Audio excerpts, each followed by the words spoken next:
Encore une fois, bienvenue sur ma chaîne. Si vous nous visitez pour la première fois, je suis le coach Ricardo Kanyama. Je suis entrepreneur parti de rien. Je suis coach et auteur sur les livres de finances personnelles. Mon livre, La chef de ma mère, s'est vendu en millions d'exemplaires à travers le monde parce que ce livre a aidé beaucoup de personnes à trouver des connaissances sur la vie financière personnelle. Ici, je suis le promoteur de la vision l'Afrique peut devenir riche. Notre rêve est de réunir toutes les personnes qui croient encore et qui sont préoccupées par l'essor de l'Afrique parce que nous voulons voir ce continent devenir riche.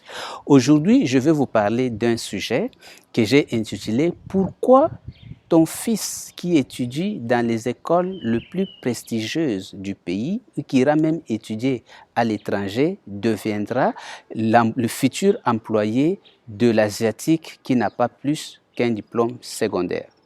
C'est très important, mais avant d'aborder ces sujets, je t'invite à faire une chose si tu ne l'as jamais fait. Je t'invite donc à s'abonner sur cette chaîne parce que en s'abonnant sur cette chaîne, tu continueras à voir les nouvelles de ce que nous publions ici parce que ce sont des connaissances importantes qui te motivent, qui t'instruisent et qui te donnent les instruments pour réussir dans la vie. Ça permettra aussi d'être ensemble avec la communauté de tous les Africains à travers le monde qui ont un seul rêve. Le rêve de voir l'Afrique devenir riche. Et l'Afrique ne peut pas devenir riche si chacun de nous, individuellement, ne sort pas de la pauvreté pour devenir riche. Deuxième chose, comme toujours, je suis en train de partager gratuitement avec tout le monde le livre que j'ai écrit sur comment devenir riche en partant de rien. Vous pouvez cliquer sur le lien en bas pour vous inscrire et recevoir gratuitement un exemplaire électronique de ce livre que vous pouvez lire rapidement. Et c'est un livre qui vous donne des informations très utiles qui peuvent vraiment vous aider à réussir votre vie financière. Troisièmement, nous voulons donc réunir le plus de gens. C'est pour ça que je t'invite à partager ces vidéos que nous faisons ici avec le maximum de personnes à travers le monde afin que des personnes qui aspirent comme nous à voir notre continent devenir riche, à réussir leur vie financière personnelle, puissent se joindre à nous et ensemble, nous pouvons changer donc des choses.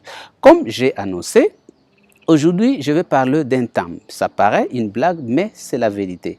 La majorité des enfants qui étudient aujourd'hui dans les écoles les plus prestigieuses, ça peut être dans toutes les capitales africaines, ou qui vont aller étudier à l'étranger, sont des futurs employés des Asiatiques. Donc, je vous l'ai dit, pourquoi ils seront de futurs employés des Asiatiques? Je l'ai dit pourquoi, je l'ai dit parce que si rien n'est fait, cela va arriver comme cela.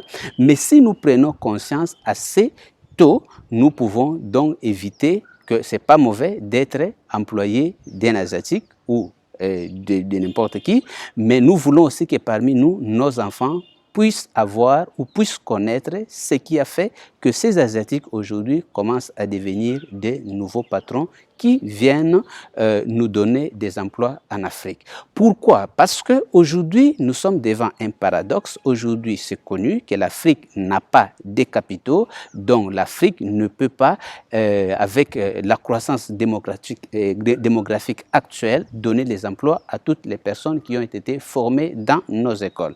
Et surtout, c'est parce que l'Afrique n'a jamais connu l'importance de la création d'un capital financier personnel et national. Et cela fait que beaucoup de gens qui travaillent pendant des années, tout ce qu'ils savent, c'est envoyer les enfants à l'école sans leur apprendre ce que nous appelons l'intelligence financière. L'intelligence financière est la seule intelligence qui te permet de résoudre le problème de la pauvreté dans ta vie.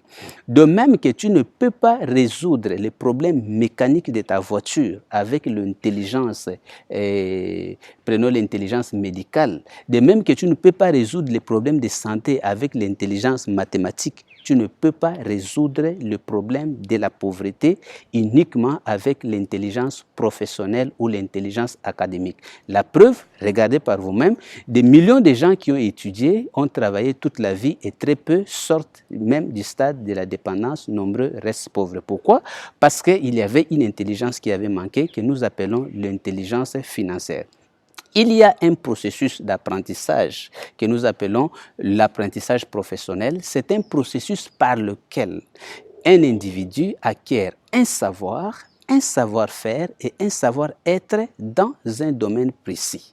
Et l'intelligence financière, c'est aussi le processus par lequel le même individu peut acquérir un savoir-être et un savoir-faire, mais dans le domaine des finances personnelles. C'est le seul savoir qui permet à une personne de sortir de la pauvreté et devenir riche. Pourquoi? Parce que les gens me posent la question de partout dans le monde, Monsieur Ricardo, comment tu as fait pour sortir de la pauvreté et devenir riche? Parce que c'est notre défi, nous tous en Afrique, nous avons dans la grande majorité les défis de sortir de la pauvreté pour devenir riche parce que nous n'avons pas de capitaux, parce que nous ne sommes pas issus de grandes familles, parce que nous n'avons pas de gens qui nous aident, alors nous devons les faire par nous-mêmes. Alors j'essaie de partager avec le maximum de personnes ce qui m'a aidé pour qu'eux aussi puissent sortir de la pauvreté. D'abord, je dis, le plus grand problème de la pauvreté ou le plus grand danger de la pauvreté dans la vie d'une personne qui a grandi dans une famille pauvre,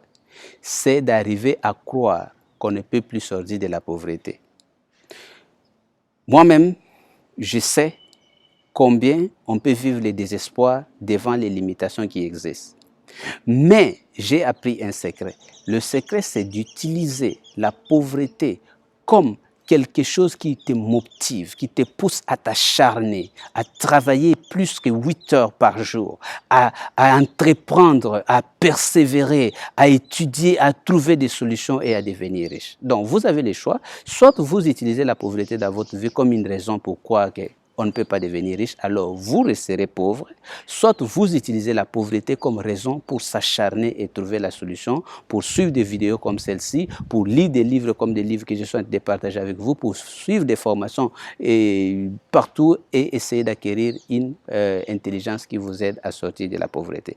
Donc aujourd'hui, les parents pensent que la seule chose qu'ils doivent faire, c'est envoyer les enfants à l'école. Bien sûr, ceux qui avaient été à l'école lors des indépendances vers 1960, ils trouvaient des emplois aussitôt sortis de l'école.